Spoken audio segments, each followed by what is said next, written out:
1/4 हम लोग डिस्कस कर लिए आई दृष्टि घटना चक्र, ठीक है। 200 पेज है, उसमें से हम 49 हम लोग कर लिए। देखो एक तो इसमें सूक्ष्म दृष्टि वाला है, उसने हमने नहीं किया क्योंकि वो आप खुद कर लेना, क्योंकि वो मैं भी वही कराऊंगा, वो भी आप कराओगे, उसमें शॉर्ट वर्ट कुछ होगा नहीं। उसके अलावा जो अधिनियम है ना, आप प्लीज़ सीधा सीधा भी छोड़ दो। अब पहले बाकी कर लो, बचेगा टाइम तो कर लेना, नहीं तो सीधा छोड़ देना। उसमें भी मैं बता दूंगा कि कुछ कुछ चीज़ 5 मिनट में जो कुछ चीज़ें है वो कर लेना है, वो लास्ट में हम लोग बताएंगे, ठीक है। अभी हम अंतर्राष्ट्रीय परिदृश्य कर लेते हैं, क्या क्या पूछेगा इससे, ठीक है। भारतीय प्रधानमंत्री 3 देशों की यात्रा पे गए, देश कौन है? जर्मनी, डेनमार्क और फ्रांस, ठीक है। सबसे पहले हुआ क्या? India Germany inter governmental consultation हुआ, Indian Germany inter governmental consultation, छठवां ये संस्करण हुआ इसका। भारत के प्रधानमंत्री नरेंद्र मोदी तथा ओलाफ सोल्ज जो जर्मनी के चांसलर है, इन दोनों ने अध्यक्षता की। हर 2 साल पे होता है ये। उसके अलावा और भी कुछ चीज़ों पे साइन किया इन्होंने, जैसे green and sustainable development partnership. इसके तहत क्या बोला है कि जर्मनी क्या करेगा? हरित विकास, मतलब जो ग्रीन एनर्जी के विकास के लिए 10 बिलियन यूरो, ये ऐसा नहीं है कि ये भारत को डायरेक्टली 10 बिलियन यूरो दे देगा, नहीं, 2030 तक ये समझो हेल्प कर रहे हैं, ठीक है ना, 2030 तक। और मेन हेल्प क्यों करा पता है? क्योंकि एक बारी भारत में, क्योंकि आपको ग्रीन एनर्जी से रिलेटेड बहुत सारा भारत में दे दिया, तो भारत को भी ग्रीन एनर्जी से रिलेटेड जो भी करना होगा, तो उसमें बहुत सारी, आपको पता है, जर्मनी की कंपनी मिलेगी जो ग्रीन एनर्जी से रिलेटेड बहुत सारा काम करती है। उसके अलावा एक ग्रीन हाइड्रोजन टास्क फोर्स का गठन किया गया, ये बात याद रखिएगा। और एक चीज़ और, जर्मनी ही G7 का अध्यक्षता कर रहा है, ये बात याद रखिए। चलिए, उसके अलावा भारत और डेनमार्क की बात कर लेते हैं। ये इनकी पहली, आप ऐसा क्वेश्चन पूछा जा सकता है कि इनमें से हाल में ही मोदी जी पहली बार कहाँ पे गए थे? तो डेनमार्क पहली बार गए थे, ये पहली यात्रा है उनकी, ठीक है ना। उसके बाद उन्होंने यहाँ की प्रधानमंत्री जो है, डेनमार्क प्रधानमंत्री फेडरिक्सन फ्रेडरिक्सन जो है, वो मोदी जी से आने से, मोदी जी जब डेनमार्क आए उससे आने से लगभग 6 महीने पहले भारत में आई थी, ये बात याद रखिएगा। उसके अलावा India green finance initiative launch किया गया यहाँ पे।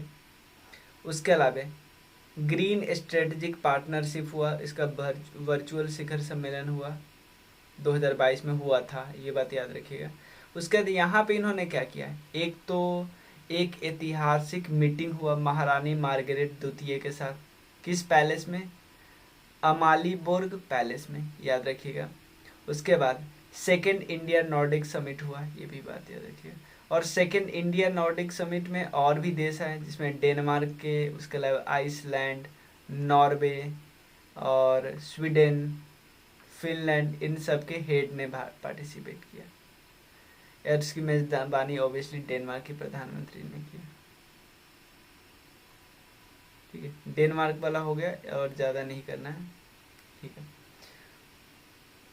नेक्स्ट, भारत और फ्रांस की बात करते हैं। एक ही चीज़ याद रखना कि अभी पेरिस बुक फेस्टिवल हुआ था, उसमें भारत को गेस्ट ऑफ ऑनर दिया गया था।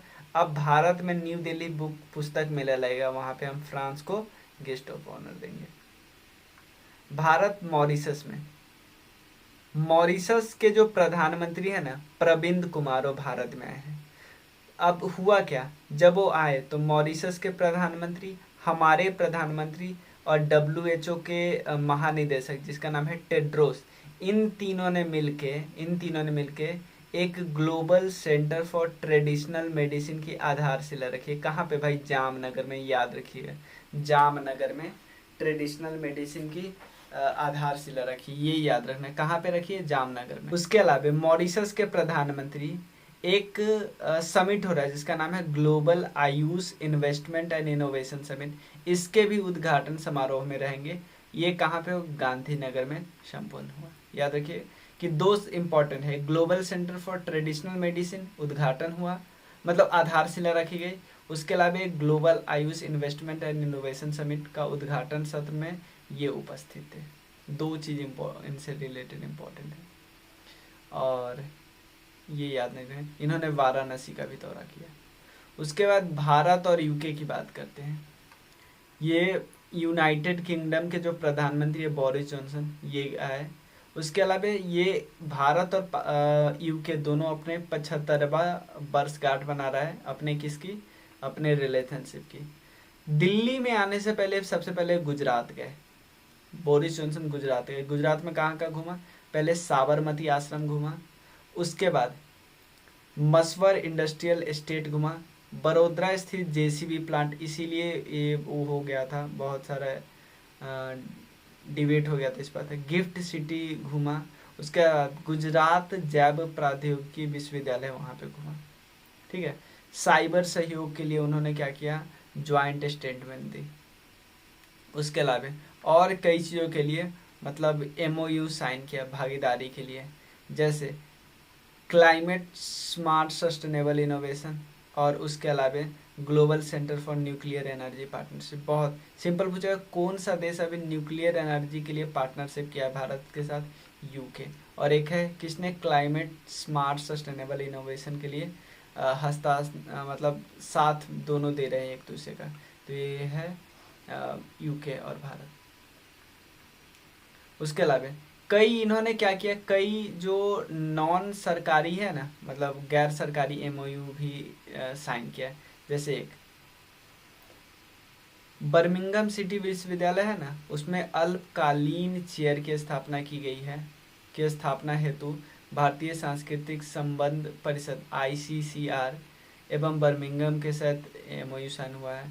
उसके बाद ऑफशोर विंड के लिए, ये सब याद रखने की जरूरत नहीं है।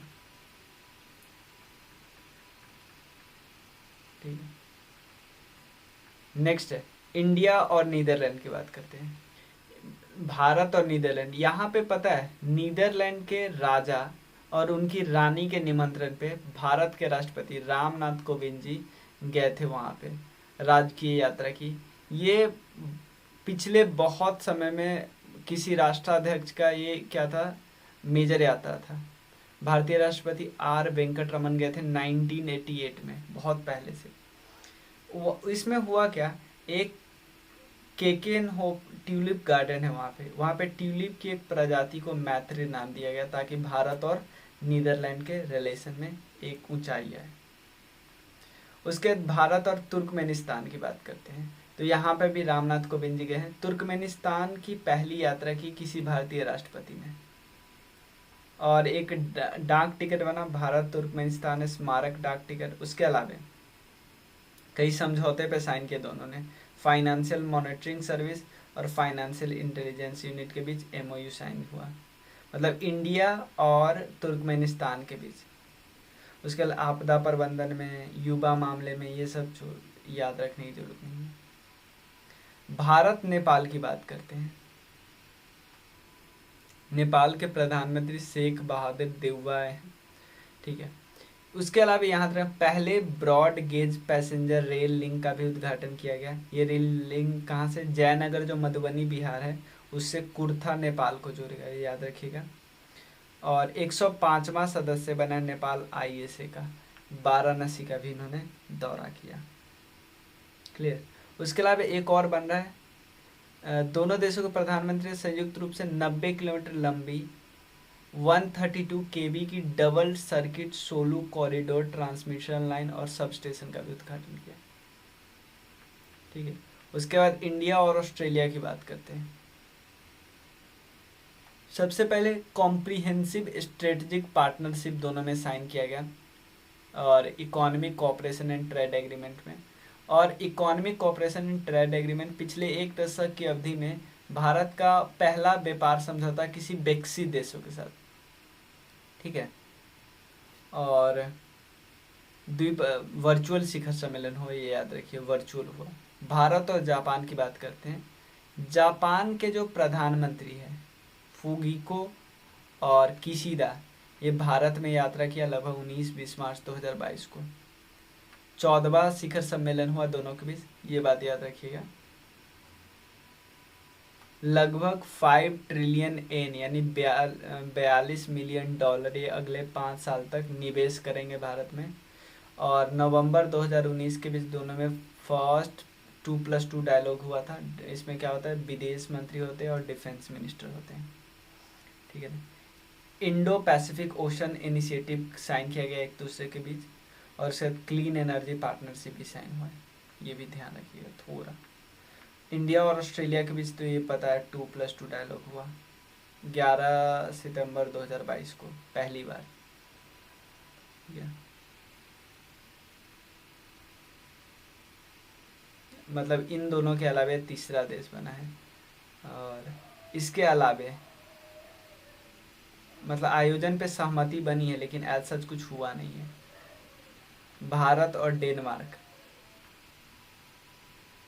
सिंपल याद रखना है कि दोनों ने अभी क्या किया, ज्वाइंट सेंटर ओपन किया, centre of excellence for offshore wind and renewable energy, बस इतना याद रखना है, ठीक है। उसके बाद इंडिया और यूएसए के बीच अभी क्या हुआ है, स्ट्रेटेजिक क्लीन एनर्जी पार्टनरशिप को लॉन्च किया है, ठीक है। और US India climate and clean energy agenda 2030 partnership को मतलब एक लॉन्च किया गया, बस इतना ध्यान रखना है। उसके अलावा leaders summit on climate change, ठीक है ना, यहाँ पे भी दोनों ने भागीदारी किया। और ये छोड़ सकते हो आप। उसके अलावा इसके 5 पिलर है, किसके, स्ट्रेटेजिक क्लीन एनर्जी पार्टनरशिप के 5 पिलर है, ये तो हम कर ही सकते हैं। और स्ट्रेटेजिक एनर्जी पार्टनरशिप एक इनका मतलब दिमाग का खेल था ट्रम्प साहब का, और किस पे फोकस कर रहे थे ये इतना डीप नहीं पूछेगा। एक याद रखिए, Climate Action and Finance Mobilisation Dialogue को लॉन्च किया गया, ठीक है, इतना याद रख सकते हो। भारत और मालदीव में एक ही चीज़ याद रखना है, अड्डू शहर जो वहाँ पे है वहाँ पे भारत में भारत का वाणिज्यिक दूतावास या कंसुलेट जनरल खोलने की मंजूरी प्रदान कर दी गई है, बस इतना याद रखिए। जो नेक्स्ट है ना, जो इंडेक्स वाला है, वो नेक्स्ट वीडियो में डिस्कस करेंगे। Thank you.